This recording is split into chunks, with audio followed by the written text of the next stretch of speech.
चलो भैया देखो, पहला सवाल है करंट अफेयर्स में।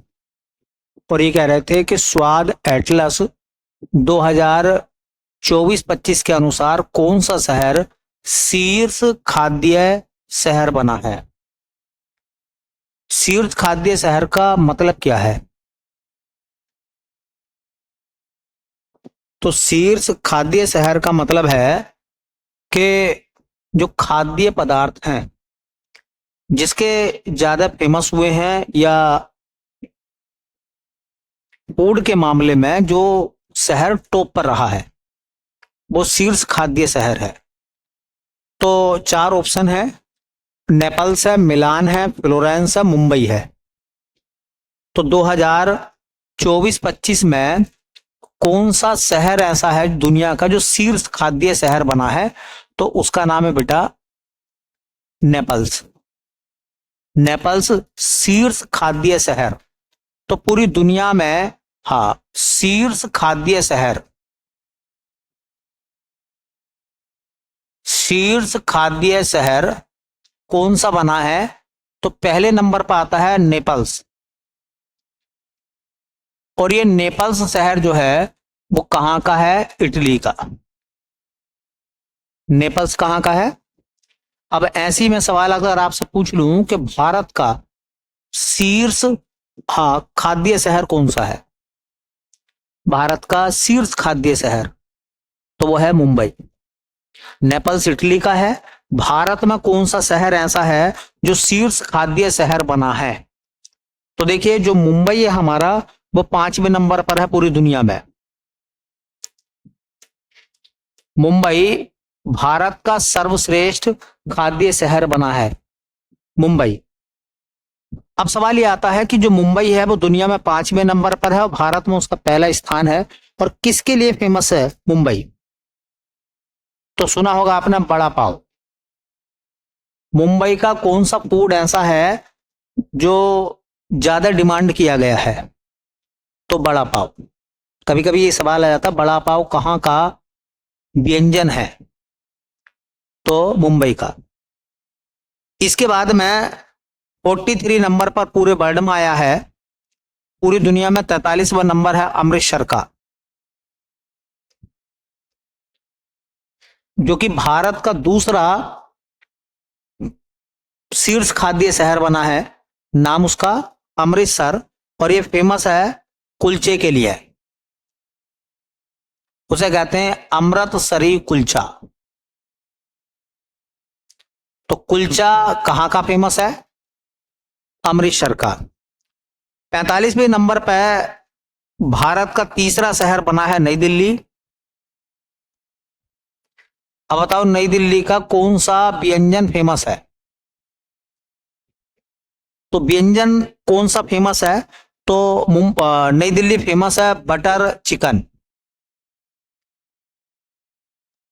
बटर चिकन के लिए। 50वां नंबर आया है, भारत का चौथा शहर बना है हैदराबाद। और सबने सुना होगा कि हैदराबाद फेमस है हैदराबादी बिरयानी के लिए। हैदराबाद बिरयानी।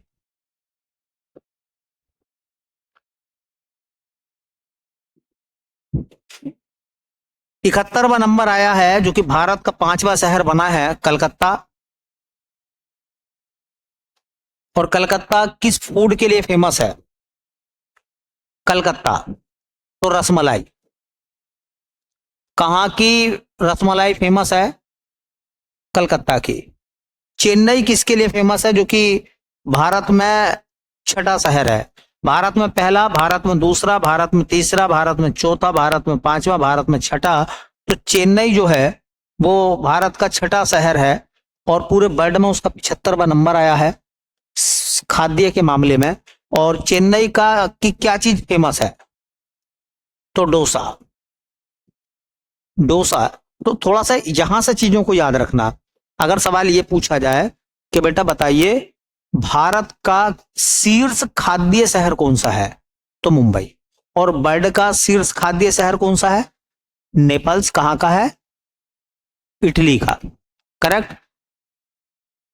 जो होती नहीं बर्गर टाइप कुछ, इस तरह से, मतलब जो फास्ट फूड उनके यहाँ चलते हैं उस मामले में, ठीक है। तो तुम्हें ये याद रखना है कि बड़ा पाव कहाँ का व्यंजन है, कुलचे कहाँ के फेमस हैं, बटर चिकन कहाँ का फेमस है, बिरयानी हैदराबाद की, रसमलाई कलकत्ता, और डोसा चेन्नई। क्लियर होगी बात? तो ध्यान से सुन लेना, कभी कभी ऐसे सवाल यहां से पूछे जा सकते हैं कि डोसा कहाँ का फेमस है, तो वो फेमस है बेटा कहाँ का, तो वो फेमस है चेन्नई का। चलिए अगला सवाल देखें। ये कह रहा है कि पहला भारत समुद्री धरोहर सम्मेलन 2024 कहां आयोजित किया गया।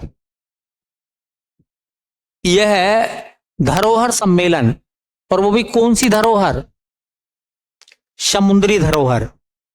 तो समुद्री धरोहर के संबंध में एक सम्मेलन हुआ है 2024 में, अभी दिसंबर के महीने में। वो कहां पर हुआ है, कोच्चि में, मुंबई में, कलकत्ता में, या फिर नई दिल्ली में। और चूंकि भारत में पहला सम्मेलन हुआ है, ये पहला सम्मेलन है, पहला भारत समुद्री धरोहर सम्मेलन। चूंकि पहला है, अब चूंकि पहला है तो हमेशा ही पहला रहेगा ये तो इसका आयोजन कहां हुआ है, तो बेटा इसका आयोजन हुआ है नई दिल्ली में। कहां हुआ है, नई दिल्ली में।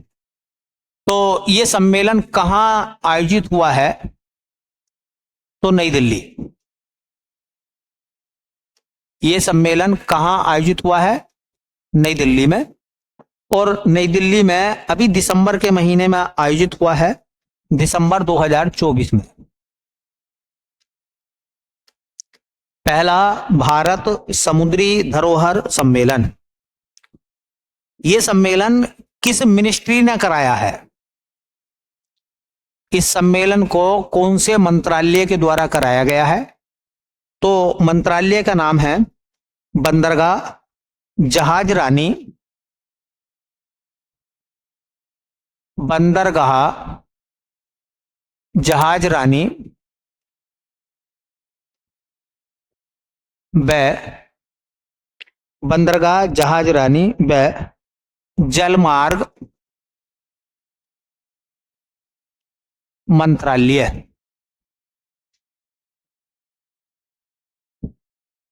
जलमार्ग मंत्रालय, इसके मंत्री कौन है, जहाज रानी व जलमार्ग मंत्री कौन है,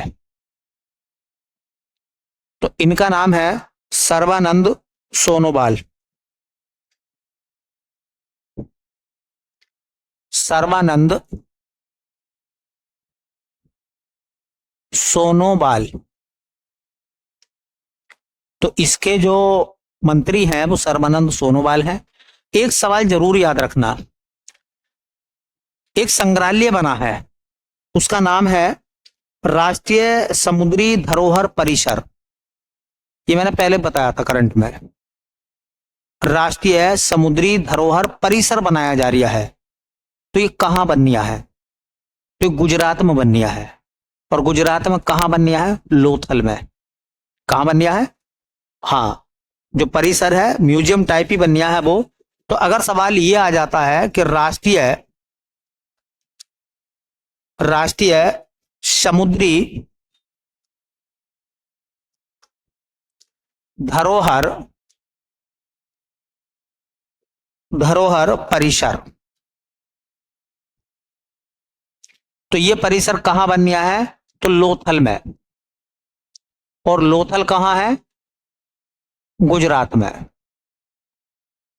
तो गुजरात के लोथल में राष्ट्रीय समुद्री विरासत या धरोहर सम्मेलन को का परिसर बननिया है यहां पर।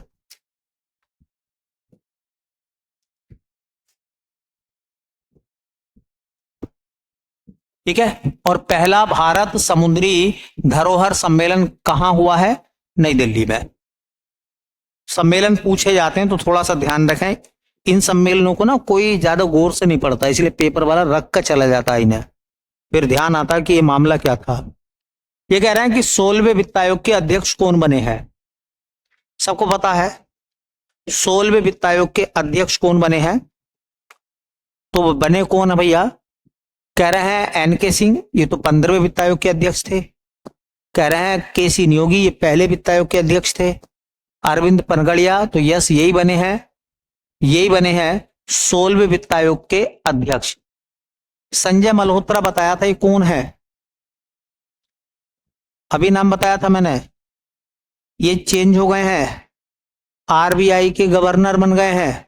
संजय मल्होत्रा 26वें, बताया था ना, है ना। और संजीव खन्ना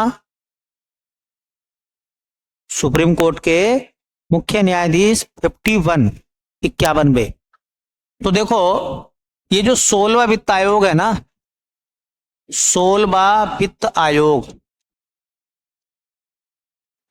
इससे 3-4 बातें याद रखो, क्योंकि पेपर में फाइनेंस कमीशन की बातें पूछी जाती हैं।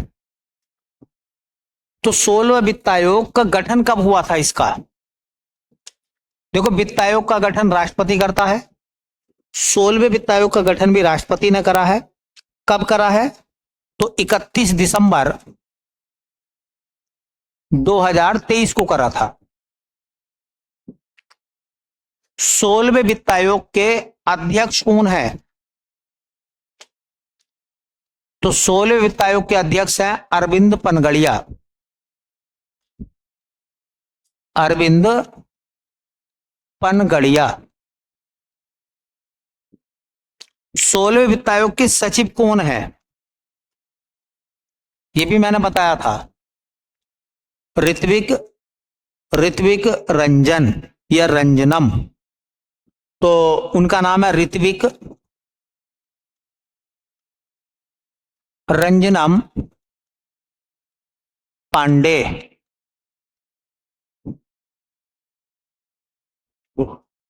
16वें वित्त आयोग में सदस्य कौन कौन बने हैं? 4 मेंबर और बने हैं। उनके नाम पूछेगा कि बताओ इनमें से कौन सा 16वें वित्त आयोग का सदस्य नहीं है। तो 4 लोग बने हैं। कौन कौन से 4 लोग बने हैं? अजय नारायण झा, एक का नाम है अजय नारायण झा। अजय नारायण झा। एक नाम आता है अन्य जॉर्ज मैथ्यू, अन्य या अन्नई कह देते हैं, अन्नई जॉर्ज मैथ्यू, ये फीमेल है। एक बने हैं, उनका नाम है निरंजन राजाध्यक्ष।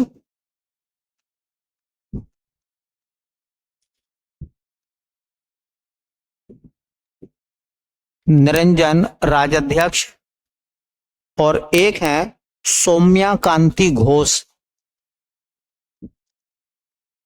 सौम्या कांति घोष। ये करंट में चीजें याद रखनी है आपको। आपको पता होगा कि वित्त आयोग का उल्लेख भारतीय संविधान के भाग नंबर 12 में है।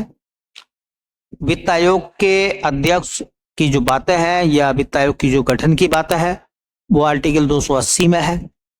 वित्त आयोग का काम होता है केंद्र और राज्यों के मध्य करों के बंटवारा करने के लिए सरकार को रिपोर्ट देना। हालांकि वित्त आयोग की सिफारिश जो है वो आर्टिकल 281 में आती है।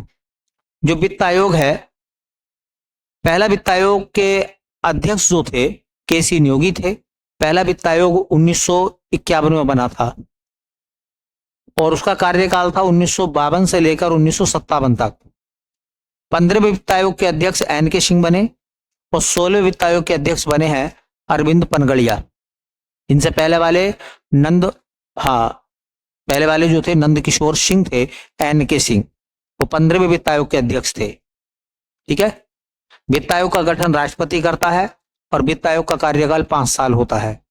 वित्त आयोग अपनी रिपोर्ट किसे देता है? तो राष्ट्रपति को। ठीक है। तो वो सब बातें हैं, लेकिन करंट में आपको ये सब बातें पढ़नी पड़ेंगी आने वाले एग्जामों के लिए। चलिए अगला सवाल देखें। तो बेटे अगले सवाल में कह रहे हैं एक समंदर मेरे अंदर नामक पुस्तक के लेखक कौन है? एक किताब लिखी गई जिसका नाम है एक समंदर मेरे अंदर। ये किताब किसने लिखी है? अजीत डोभाल ने लिखी है, अनिल चौहान ने लिखी है, संजीव जोशी ने लिखी है, या अजय भट्ट ने लिखी है? तो बस एक लाइन याद रखना, ये जो संजीव जोशी हैं, संजीव जोशी की एक किताब है, संजीव जोशी की जो पुस्तक है उसका नाम क्या है? एक समुंदर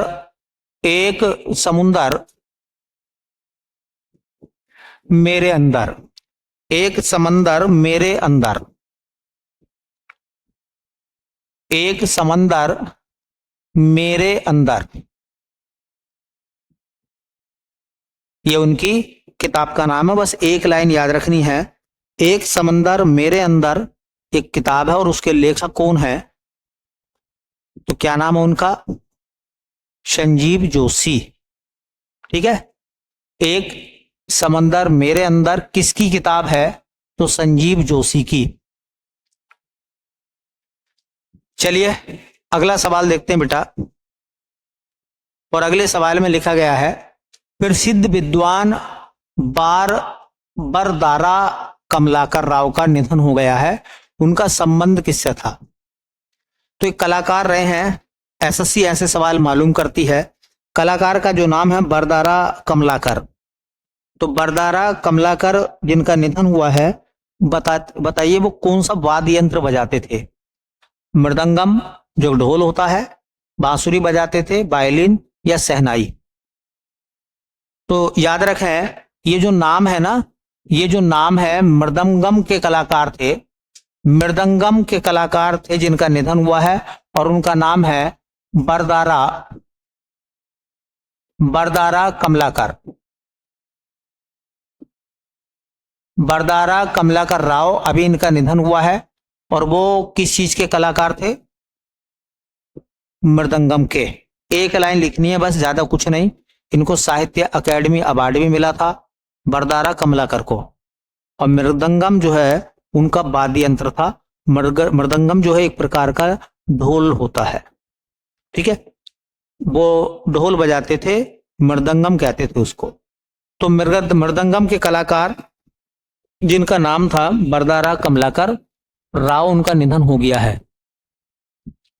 चलिए अगला सवाल क्या कह रहे हैं? कह रहे हैं एशिया स्वच्छ ऊर्जा शिखर सम्मेलन 2024 का आयोजन कहां किया गया? यह है एशिया का स्वच्छ ऊर्जा शिखर सम्मेलन, अभी 2024 में हुआ है, और यह कहां हुआ है? एशिया स्वच्छ ऊर्जा शिखर सम्मेलन 2024 कहां हुआ है? कह रहे हैं ताइवान में हुआ है, दुबई में हुआ है, फिजी में हुआ है, या सिंगापुर में हुआ है? तो यह हुआ है बेटा सिंगापुर में। तो सिंगापुर में किसका आयोजन हुआ है? एशिया स्वच्छ ऊर्जा शिखर सम्मेलन 2024। एशिया स्वच्छ ऊर्जा मतलब क्लीन एनर्जी, ठीक है, शिखर सम्मेलन का आयोजन कहां हुआ है? तो वो हुआ बेटा सिंगापुर में। एक लाइन याद रखनी है बस, सिंगापुर। और एक चीज याद रखनी है कि सबसे स्वच्छ ऊर्जा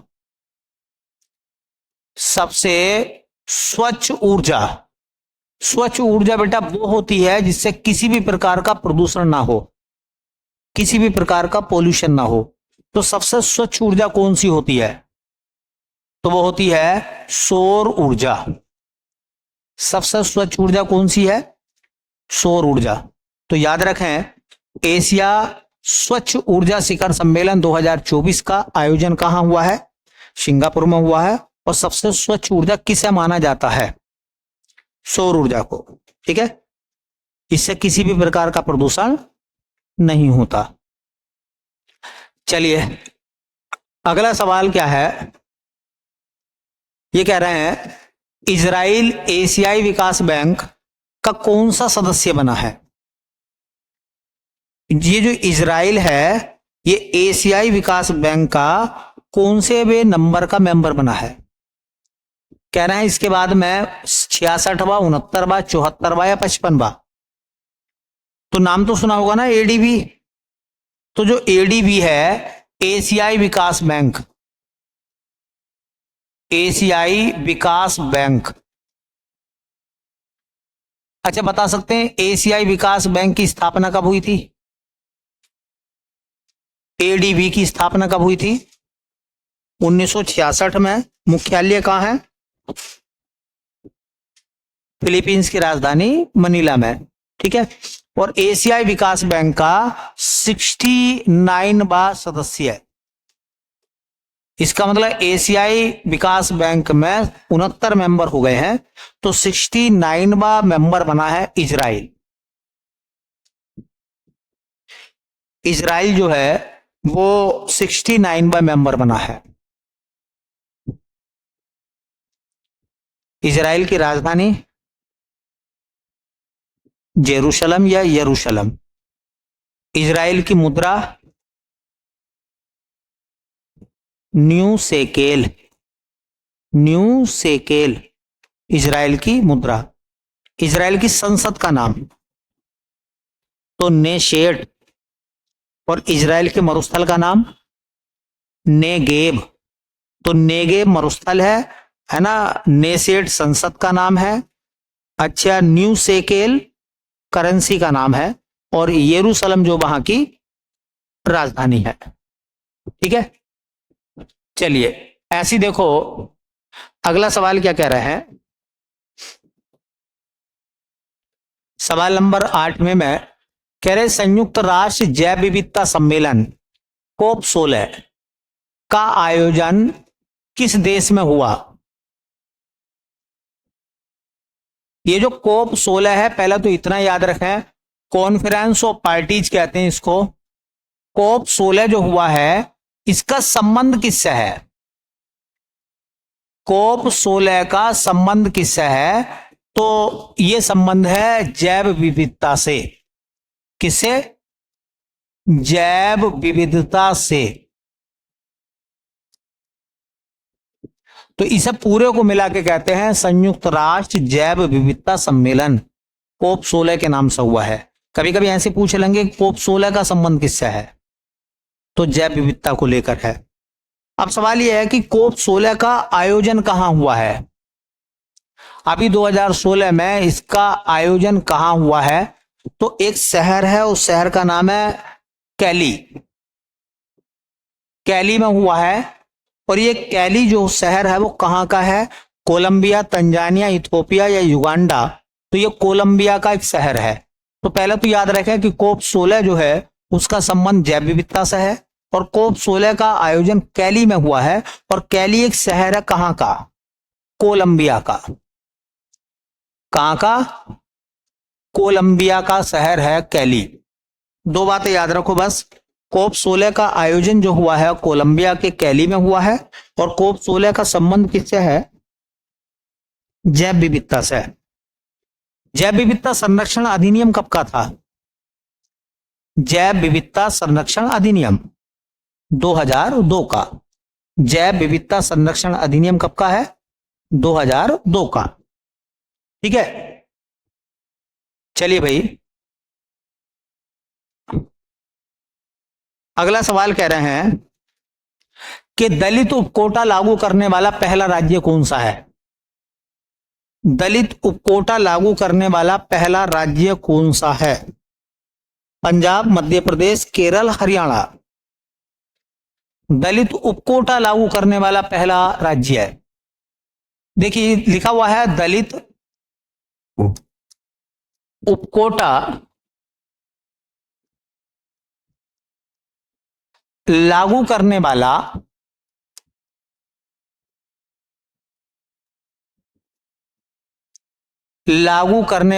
प्रथम राज्य है। पहले इसका मतलब समझिए क्या है। जैसे कि आप जानते हैं ओबीसी कैटेगरी है ना, तो ओबीसी कैटेगरी में दो सब कैटेगरी हैं, एक क्रीमी लेयर और एक नॉन क्रीमी लेयर। आता नहीं आता? इसी प्रकार से मान लें आप, जो दलित रिजर्वेशन है, कोटा मतलब रिजर्वेशन, उसकी सब कैटेगरी बना दी गई है। मतलब कुछ दलित जातियां एक कोटे में रखी जाएंगी और कुछ दलित जातियां दूसरे कोटे में रखी जाएंगी। तो जो एससी है ना, एससी कोटा है, उसके दो पार्ट हो जाएंगे, पार्ट ए और पार्ट बी। पार्ट ए में एक प्रकार की जातियां और पार्ट बी में कुछ अलग प्रकार की जातियां। तो बताइए, अगर एससी कोटे के 2 हिस्से बना दिए गए तो उप कोटा बना या नहीं बना? और ऐसा कौन सा राज्य है जिसने करा है? तो वो काम करा है हरियाणा ने। किसने करा है? हरियाणा ने। हरियाणा की राजधानी, हरियाणा के मुख्यमंत्री नायब सिंह सैनी, नायब सिंह सैनी है ना। और हरियाणा के गवर्नर बंडारू दत्तात्रेय। अभी तो चुनाव हुआ था हरियाणा में, है ना, हरियाणा में चुनाव हुआ था, तो भारतीय जनता पार्टी के नायब सिंह सैनी बने हैं सीएम। इनसे पहले सीएम भाजपा के थे मनोहर लाल खट्टर। तो दलित उप कोटा लागू करने वाला पहला राज्य है हरियाणा। चलिए अगला सवाल क्या कह रहे हैं? ये कह रहे हैं 50 अंतरराष्ट्रीय गोल करने वाली पहली भारतीय महिला फुटबॉलर कौन बनी? भारत की पहली महिला फुटबॉलर जिन्होंने इंटरनेशनल मैचों में, जैसे सैफ वगैरह नहीं होते साउथ फुटबॉल के जो होते हैं, तो ऐसे मैचों में उन्होंने 50 गोल करे हैं। उनका नाम क्या है?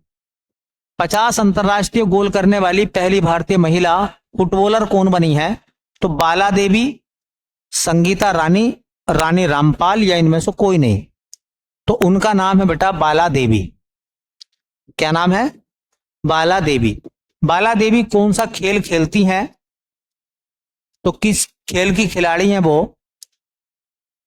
फुटबॉल। अच्छा, जो बाला देवी हैं, उन्हें एक उपनाम दिया गया है क्योंकि सबसे ज्यादा गोल इन्हीं के नाम है फीमेल टीम में। इन्हें कहते हैं गोल मशीन। गोल मशीन क्यों कहते होंगे भाई? क्योंकि सबसे ज्यादा गोल जो है ना फुटबॉल में इन्होंने ही करे हैं। ठीक है। अच्छा देखो, ये किस राज्य से आती हैं? तो मणिपुर। और रिकॉर्ड क्या बनाया है इन्होंने? 50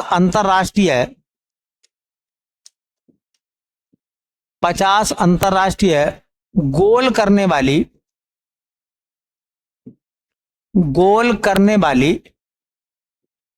प्रथम भारतीय महिला खिलाड़ी, प्रथम भारतीय महिला खिलाड़ी,